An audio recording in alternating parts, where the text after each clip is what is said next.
Hey folks, I'm Aaron from Finctum Languages, and today we're going to talk about learning vocabulary and some of the best practices and some of the secrets that you might not have thought about in the past. I've done a lot of reviews on this channel of different apps and resources and websites that you can use to learn vocabulary. But there's one principle that I want to talk about today that is really, really powerful for learning new vocabulary. And you can employ this principle no matter what app or website you're using. And no matter what you do, if you apply this principle, you will just simply learn faster than you normally do. And that is the idea of using specific domains, okay?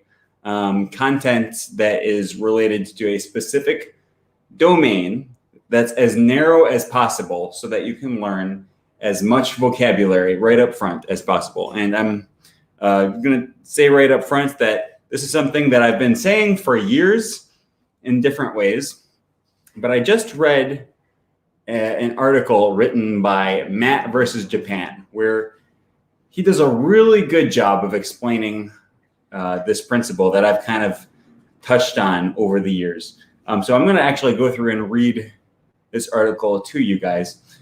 Before I do that, I just want to give a quick shout out to all of my Patreon subscribers. Okay, so if you don't know what Patreon is, it's just a community that we have here on my Patreon page, patreon.com/Finctum. The link to this is in the description of this video. And there's different tiers that you can choose depending on, the level of support you want to receive. And you choose a tier and you join our community. And, I am very active in interacting with my patrons, depending on which tier you choose. You get different benefits, private lessons, group chats. And the reason that I do this partially, I'm trying to go full time as a YouTuber here. And, I've been working towards this for about a year now.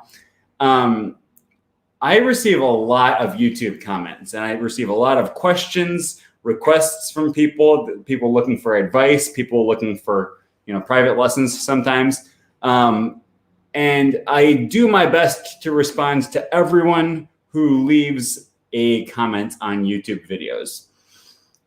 I just don't always have the time to respond. I do my best to read them all, but I receive so many messages and comments that it's hard to keep up.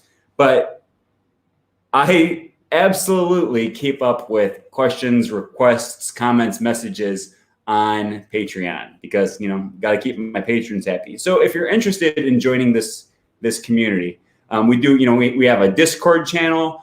We do group chats. You can also choose a higher level and get private lessons from me. If you're interested in any of that, as well as following my blog, I often post about apps that I've been trying out, behind the scenes stuff. I do little blog posts, just what I've been thinking about, what I've been doing, a little bit about my life and my personal language learning. If you're interested in this community, go check out my Patreon. And the link is in the description below this video. Anyways, that's enough me advertising myself. Really quick, I'm just going to answer some of the questions here. Born Eco says, anyone up at 1 a.m.? Well, you must be exactly 12 hours away from me because it's just after noon here. Lucas says, hi, Aaron. Man, you're streaming quite late today. What happens? Yeah, about that. I actually was on a different channel today, or we recorded a video, I should say. I did an interview with one of the organizers from Link. That's LINGQ. Most of you know that if you've been watching my channel. So we did not a live stream, but we recorded a video just talking, chatting. I told a lot about my experiences learning languages, specifically Esperanto and Thai and Spanish. And that'll probably be up in a week or two. So if you follow the Link channel, keep an eye out for me. wearing this same shirt. Okay. Rukia says, how can we turn it into production after learning? It's not just enough to learn vocabulary itself. Yeah, and that's a common question. There's lots of different views on how you should go about language learning. Some people say you should take all input, never go so far as to actually produce language until you're months and months and months in. Other people like Benny Lewis say, start speaking from day one, and I'm not going to say one approach is right and the other one is wrong. Different people use their languages. They learn languages in different ways very effectively. Okay. Moses McCormick, who just passed away a few months ago, his strategy was very different from Steve Kaufman, right? But they were friends, they did interviews together, and it's not, I don't think either one of them said my way is the correct way, right? I am of the opinion, with all of that said, I am of the opinion that speaking early on is a good thing to do. It's a good practice, okay? It helps you break you out of the silent box earlier than you think, earlier than you otherwise would. That's a big step when you start speaking. And if you start speaking right away with a little bit of it that it's not going to feel so strange and foreign later on. Some people disagree with me. That's fine. We can just have different of opinions. Okay. Anyways, I mentioned this domains thing. Okay. At the beginning of this video, I mentioned this article by Matt versus Japan. It's on his website, refolds.la. The link to this is also in the description below this video. Basically, what Matt does here is he does a really good job of explaining something that has been on my mind and something that I have more or less talked about for several years. But he does a much better job of explaining it than I do. So what I want to do right now is just, I'm going to read through a little bit of this article. It won't take too long. Yeah, I guess we'll just start with that. Okay, so he says right here, and this is in step 2A of his language learning roadmap, right? He has a whole process. You can check out the website yourself if you're interested in that. Step 2A, domains. Even within a single culture, different styles of language are used depending on the context and the setting. These differences are more than just vocabulary. They include grammar structures, accent, intonation, enunciation, and more. So, I'll just keep reading.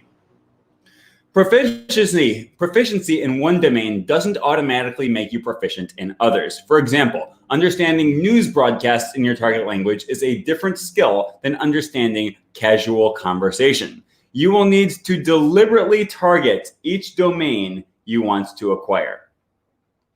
So, if you have had lots of casual conversations with your friends, your coworkers, your friends, anyone that you might hang out with, that does not automatically transfer well into being able to understand news broadcasters because they just use a different register.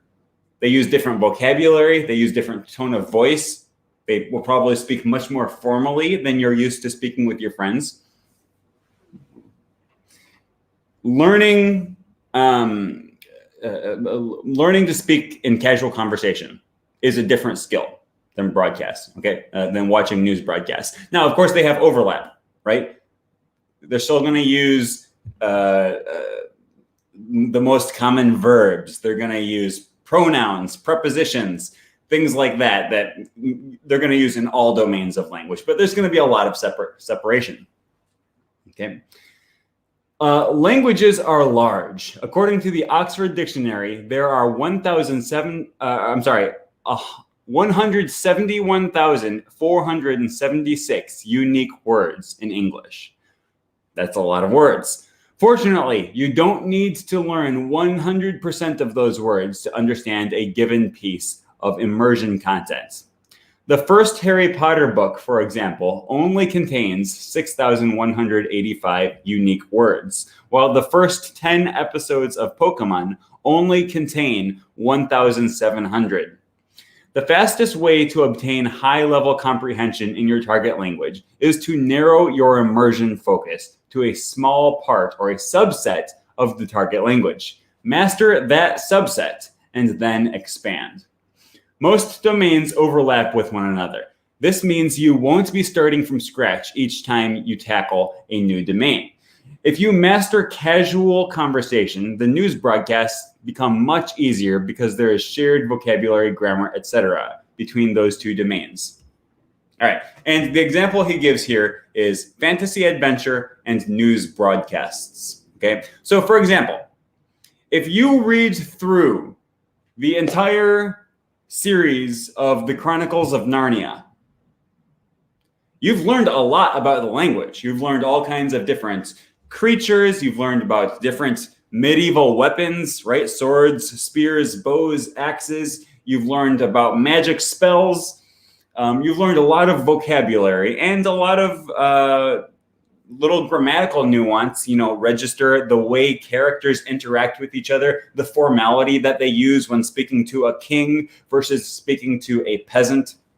Okay, you're going to pick up on a lot of little things if you read through the entire Chronicles of Narnia. That will set you up very well for reading through The Hobbit or The Lord of the Rings, okay, or Game of Thrones or anything like that. And it will be a lot easier for you to progress a long way into the domain of fantasy adventure. That'll be very easy, okay? Relatively easy, I should say. Easier. If you read through the entire Chronicles of Narnia, that will give you some of the knowledge and words and grammatical understanding that you need to understand news broadcasts, okay? But if you stop reading fantasy adventure and start trying to improve your understanding of news broadcasts, that's going to be a lot more work because you're going to have to start from scratch, learning new registers, learning new vocabulary that news broadcasters use, but is not used in fantasy adventure. Although some of the words and grammar and registers will overlap. The more overlap between a target domain and your mastered domains, the easier that target domain will be to master. As you master more domains, each new domain becomes easier because there is more overlap between what you already know and what you are trying to learn. Keep your domain small. All right, and this is really what I've been saying for a long time, and Matt does just a much better job of explaining it than I do. As you progress through stage 2, each new TV show, movie, or book will increase the size of the domain you are trying to master. Pay attention to how wide you are making your domain and avoid hopping around between many domains. The narrower your focus, the faster your progress will be. So, if you try to start learning how to speak in all of the domains of your language, that progress is going to be slow. You just can't, there's not enough hours in the day for you to learn everything there, to spend lots of time practicing reading fantasy adventure and watching news broadcasts and listening to music and reading murder mysteries and hanging out with people and having casual conversation. That's just a lot to learn, and your progress will be slow. If you focus your domain down very narrowly and try to learn vocabulary specific to one area of life, you can blaze through that a lot quicker. Okay, the example he gives in another part of his website is if you watch Friends and How I Met Your Mother, these two shows have a lot of overlap, okay? You're going to be learning about how, middle-class late 20s, early 30s residents of New York interact with each other. You're going to understand how they use formality, informal conversations with each other, more formal language when they speak to people that they don't know. You're going to learn a lot of vocabulary about their love lives and their careers and the kind of things that middle-class people in their late 20s and early 30s talk and care about. Okay. And because these two shows are so different, are so similar, watching one will directly benefit your ability to comprehend the other.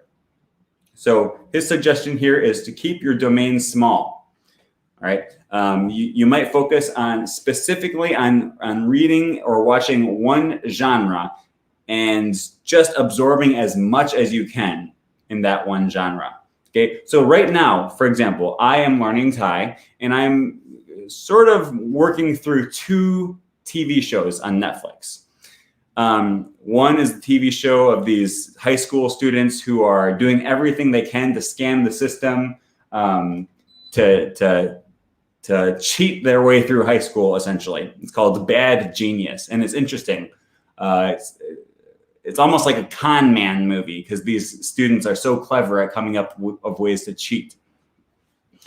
Sorry, gotta turn my AC down a little bit. I'm watching another movie right now that's there's a high school student who is a murderer, and she's getting away with murders, a murder of other students that she goes to school with, right? So both of these are very finely tuned to a very specific domain of high school students who are also trying to get away with crimes, right? And I was also reading through a graphic novel at the same time and reading the story of some students in high school. And so, like a young adult novel. And all of these different areas of input that I'm giving myself reinforce each other. And so I'm learning a lot faster in this one domain than I would if I cast my net more broadly and just tried to learn everything at the same time. And now I'm sort of beating a dead horse. So I'm going to go to the comments here and just see what people have to say really quick. Okay. My problem is wanting to jump from language to language. Yes, we all have that problem, right? You start learning a language, you want to make a lot of progress in that one, but then the other language is calling your name. And you're like, do I divide my time and learn both languages half as quickly? It's a tough decision to make. Nave55 says, if you don't like doing SRS/vocab, I would just read a lot or watch TV with subtitles and look up words. If you see a word in context a few times, it will start to stick. Yeah, and that's an important thing to mention. I'm learning a lot of new pronouns now because, of course, the first pronouns you usually use are the formal pronouns in most languages, right? Like if you're learning French, they teach you to say vous, okay? Especially if you're using Pimsleur.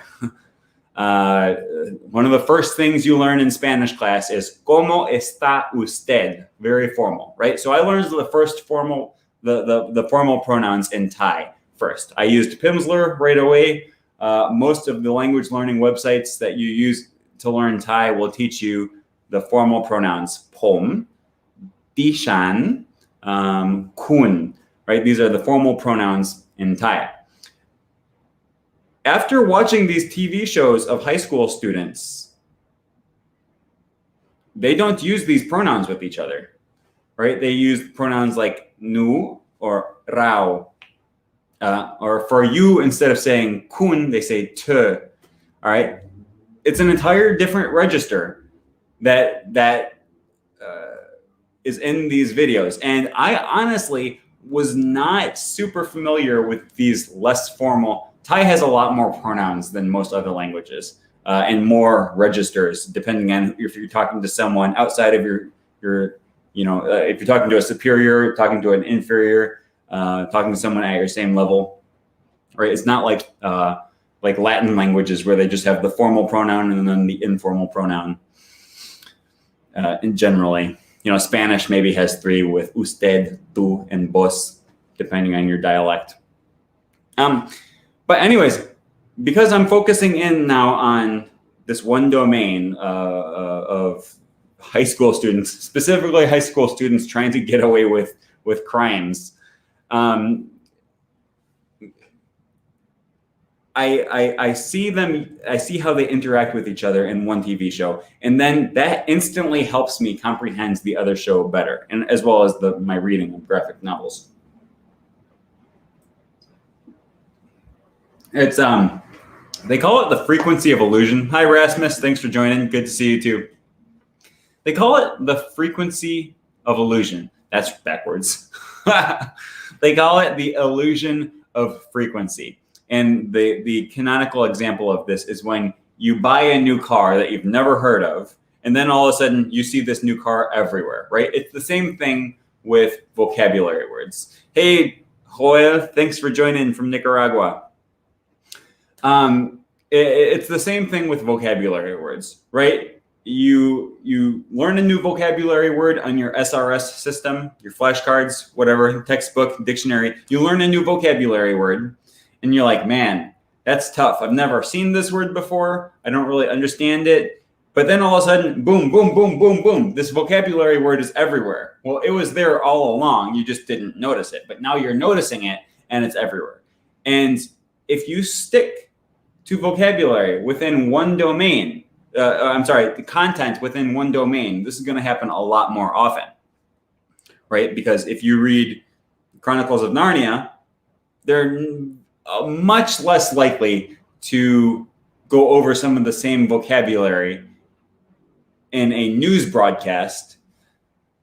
There's much less lower possibility of getting repetitions of some of the same vocabulary if you watch Chronicles of Narnia and a news broadcast, as opposed to if you watch Chronicles of Narnia and then read The Hobbit or Lord of the Rings. Okay. Let me just read this here. Focusing on one domain can be boring sometimes. I feel like just watch whatever I'm interested in is the best strategy to me. At the end of the day, you're going to be good if you immerse yourself a lot. That's true. The secret, one of the main keys is just immersing yourself a lot. And you have to be interested in the content. Otherwise, you just won't immerse as much as possible. Okay. Naturally, most of us are going to be interested in certain domains more than others. Okay. If you're into fantasy, adventure fiction, or if you're a really big fan of Harry Potter, there's a lot of content in that domain, right? If you're into romance novels, okay, it's easy to stay in that domain if that's something that you're already interested in. If you're interested in history, watch YouTube channels about history. Read books about history in your target language. Okay, it's not hard to stay in that domain if it's something that you're interested in. And but if you cast the net too broadly and just say, I'm going to read whatever strikes my fancy at that moment, well, sure, then you're still staying within the realm of whatever you're interested in. But I have a lot of interests. Okay, I like language learning. I like music. I like anything outdoors. I don't know if you've ever noticed, I wear a camouflage hat in every video. I like travel. I like history. I like yoga and meditation. I am kind of getting into painting, watercolor painting, right? I just have so many interests that it would be hard. It would be hard for me to focus in on one area if I just said, whatever I feel like today, I'm going to read and watch it. And it's okay if you want to do it. It's just not optimal. Okay. Because obviously, if you are focusing in on fantasy adventure novels, and that's the domain that you choose to go through and learn as much as you can, but then you're also a human being who just wants to do yoga later at night to help you unwind at night, and you find a yoga video in your target language, well, I'm not saying you can't do that. Okay. Take this with a grain of salt. But if you can find a way to narrow your domain and really focus in on something very narrow, you're going to progress a lot faster in that domain than if you try to go into all of the domains equally. Okay. And then once you've progressed in one domain a long ways, it will be much easier to start learning a second domain and a third domain. Okay. This is, in some ways, it's the path of least resistance.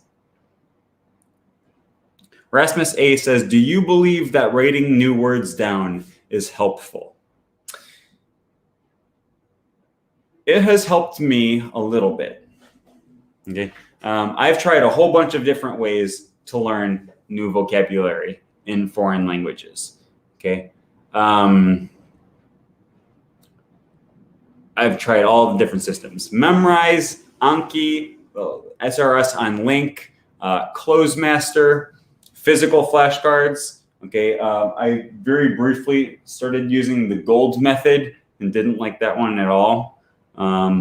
Yeah, I've tried keeping notebooks. When I lived in El Salvador, I kept a little miniature notebook in my purse, and I would carry that everywhere I went. And then every time I learned a new word, I would write it down in my little notebook. And that was okay. It wasn't great. Oh, hi, Jill Trest. Saluton. Jill Trest is one of my Patreon supporters. I'm reading magazines on current affairs. Yeah, that's a great one. Magazines, if you're into fashion or something, I guess magazines exist in every genre, right? Current affairs, yeah, if you're interested in news, if you're interested in politics, that's a domain, okay? If you read 15 articles about today, the Senate came to a bipartisan agreement to pass a bill, right? This is all words that you didn't know. These are all words that you didn't know, or that at least that you wouldn't have known if you don't actively read political articles, okay? And if that's what you're interested, if you're fascinated, if you're a political science major and that's your passion, then it should be fairly easy to motivate yourself to be reading things about that. And you're going to learn all of these vocabulary words, right? You're going to see the words Senate, and House of Representatives, right? Like Speaker of the House, bipartisan, I don't know. You're going to learn all of these vocabulary words, and you're going to see them over and over and over. Whereas you definitely won't see those if you're reading, if you spend half your time reading political articles and then the other half reading Harry Potter, right? So you're dividing your attention, and that illusion of frequency just isn't going to happen quite as often. That's okay. It's not the end of the world, but you can help yourself go along and get a lot more repetitions if you narrow your domain. That's the theme of this whole video. Rasmus says, I find it really hard to stick with SRS systems. I usually do the repetition a few times, but I discontinue sooner or later. Not sure what could be a good substitute for SRS. And, I guess I'll bring up Matt versus Japan again. I've been reading this. I've been reading through his system here, and it's good. He has a very detailed roadmap to language learning, right? It's good. I like this. Where does he talk about By the way, I've linked to this website in the description below this video if you are interested in that. He talks about SRS somewhere in here. Maybe in stage 1. SRS best practices. Yeah, he recommends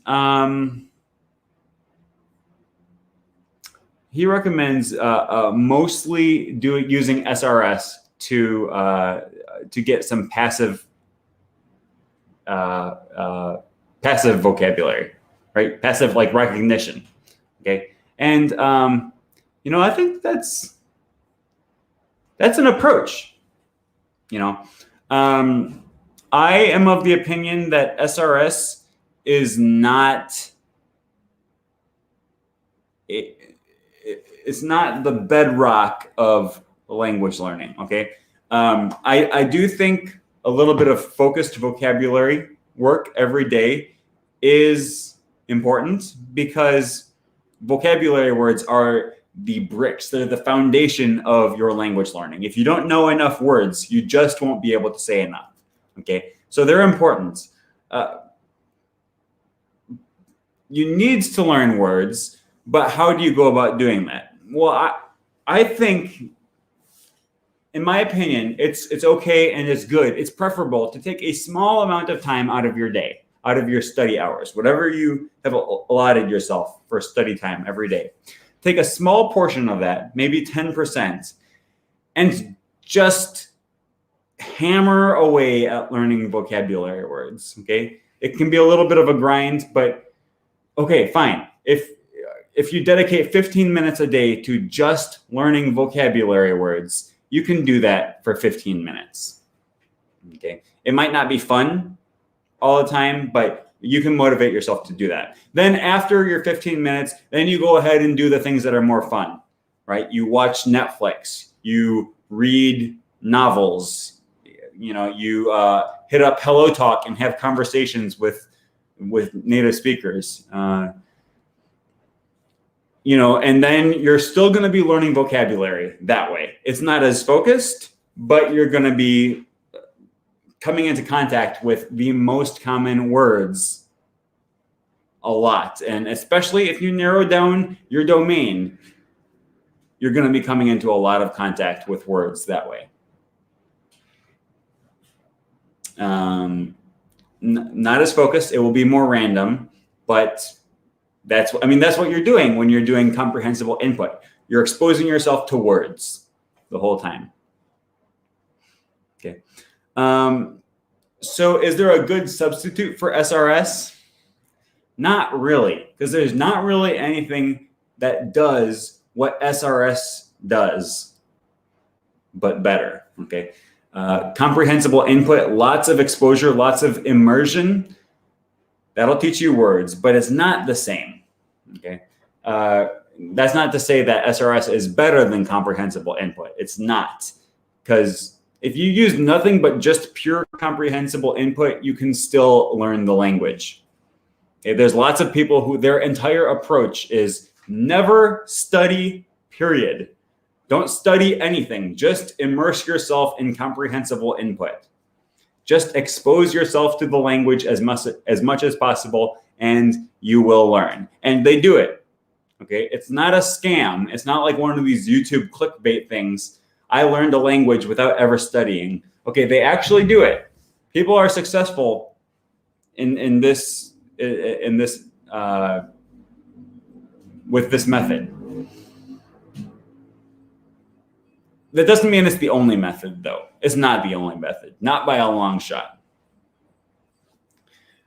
I like to put a big amount of emphasis on comprehensible input. In fact, my next video that I'm hopefully going to release on Monday is all about the sheer power of comprehensible input. So I dedicate a large period of my study time to comprehensible input. I also like to mix it in with generous amounts of conversation practice and small amounts of focused vocabulary study using an SRS system.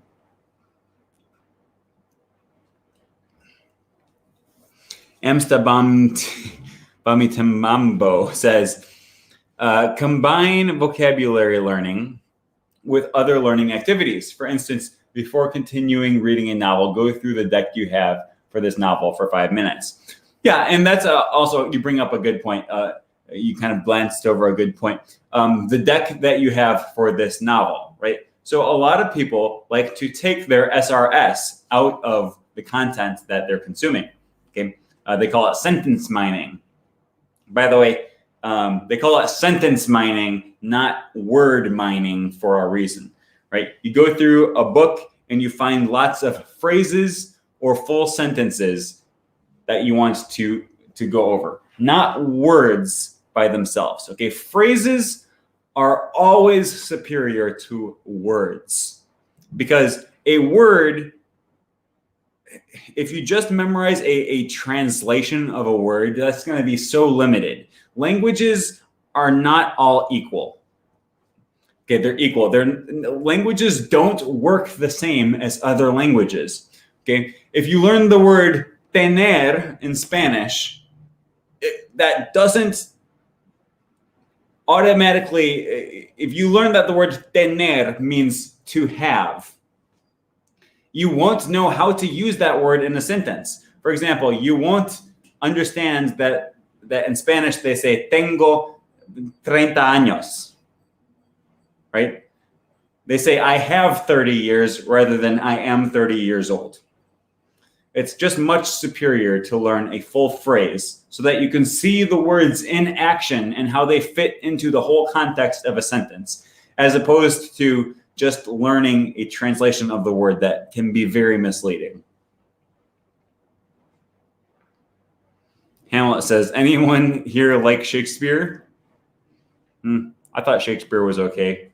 I haven't read him since high school.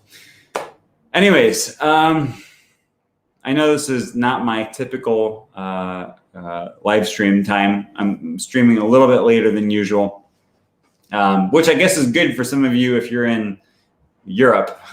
It's bad for those who are in the US. I am going to try to start streaming at a more regular time. It just happens that this week I had a live stream or a video interview with someone from Link today. So I pushed it back today a little bit. I might possibly push it back a little bit next week as well, because I'm going to be live streaming possibly with someone who is in Europe. Someone says, hello, Susan Fox says, hello from South Central Pennsylvania. Wow, it's got to be pretty late for you there in Pennsylvania. Cypheroom 2 says, I'm in South Asia and this time is just fine. Yeah, it's fine for me too. I live in South Asia and it's almost 1 p.m. here. So anyways, also saluton, Paul. I didn't see you there. That is all I have to talk about today. If anyone else has any other questions, I'll take just a few more minutes to answer your questions. Rasmus says, yeah, it's 8:53 a.m. for me. Usually your times are around 4 to 5 when I'm sleeping. Well, I'm glad I was able to catch you this week. Yeah, and by the way, for those who are just missing it, I am trying to get more active online and turn YouTube into a full-time job. If you're interested in joining our Patreon community, like I said earlier, I do make an effort to respond to as many YouTube comments as I can, right? And I do these live streams with you guys because I like to interact with you. Sometimes I just get bombarded, though. I get overwhelmed. I can't respond to everyone. I try to read all of the comments, but I just can't always give you a thoughtful response to every question you have, okay? And a lot of people have very good questions. They ask me, what do you think of this language learning product? How should I go about learning this language? Can you help me with my linguistics homework, right? And lots of questions. I just can't always respond. But if, for the members of our Patreon community, no matter what tier you're at, whether you're at the $2 tier, you still get general support. I'm always here to answer any questions you have. And we also have a Discord server for, that you can always reach me and ask questions. We have some good discussions, group chats, right? If you're interested in being a part of this community, check out my Patreon. It's in the description below this video. Wow, some of you, yeah, it's 4 p.m. in Australia, 1:54 a.m. in Pennsylvania. Wow. Amsterdam to Dembambo says, do you like putting new vocabulary in short creative texts? I prefer to, they call it sentence mining, right? You mine the sentence out of a actual text, an actual work, right? Because then I know that if you're taking it out of a text from a native speaker, then I know that this text is authentic, right? As opposed to me finding a word that I want to learn and then putting it into a sentence. Even if I get a native speaker to translate a sentence for me, it just doesn't always work. I prefer finding a sentence that I found in an actual context authentically. That's my preference. Anyways, thanks to everyone who watched and who came to hang out. I appreciate you all. And I will see you guys next week at more or less the same time. Bye-bye.